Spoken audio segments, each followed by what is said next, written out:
So hello everyone, it is really good to be with you today from the Scottish Episcopal Church. Blessed are the peacemakers, for they are the children of God. We heard those words from Matthew's Gospel just a few moments ago. Blessed are the peacemakers. And we live in a world that needs peacemakers, needs people who are willing to do exactly what the Archbishop, the moderator, said, to pray, to act, to work for peace. The news, if you look on your mobile phone, obviously you need to give it away. The Archbishop, you said we shouldn't have our mobile phones. If you look at the news on the mobile phone, it is overwhelming. When you see the violence in Gaza, in Ukraine, in Sudan, in Yemen, the list goes on, and it just becomes overwhelming to live in in a world short of peace, a world filled with violence. And that's before we even consider that destructive power, the thing that lives through this fence and up the river that those 9 countries hold on to, the power of nuclear weapons in the world. Now, this year in our church, in the Episcopal Church, we had a debate about nuclear weapons, how we feel the church should think about them, what we should be teaching about them. And I felt this was a debate that seemed out of its time. This was a debate we might have had in the 1980s to say, where are we as a church? But the voices that were the loudest, the strongest, the most powerful were the young people.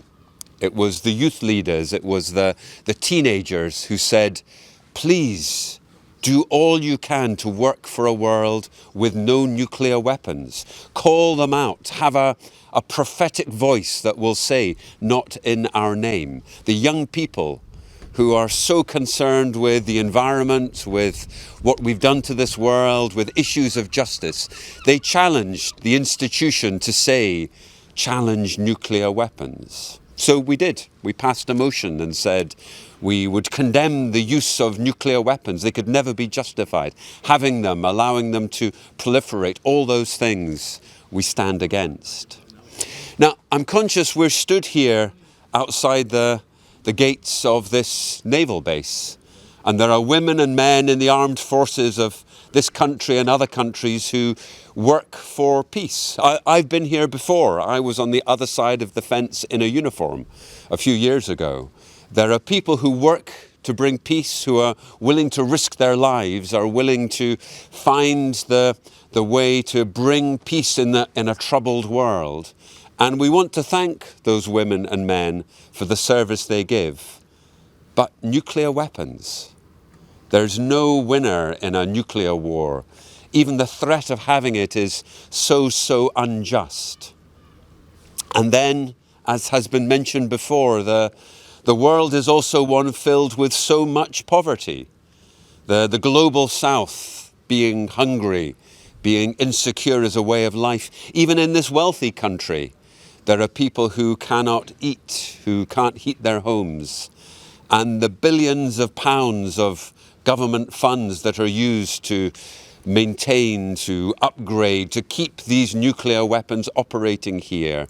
We're called as a prophetic voice to challenge the use of that, our government's money, when so many people are in need. So we have the freedom to protest. We're here today, we're being kept safe by the police officers. We have the freedom to raise our voices, to challenge, to say nuclear weapons should not be in our name.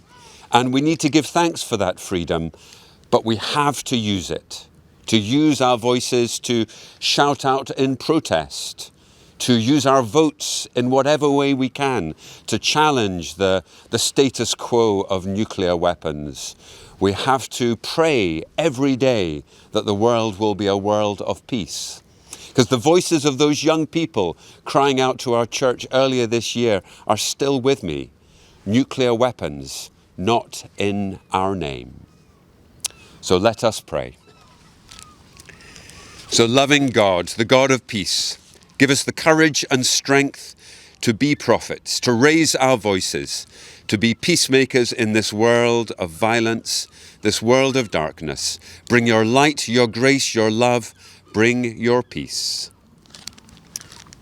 Lord, in your mercy,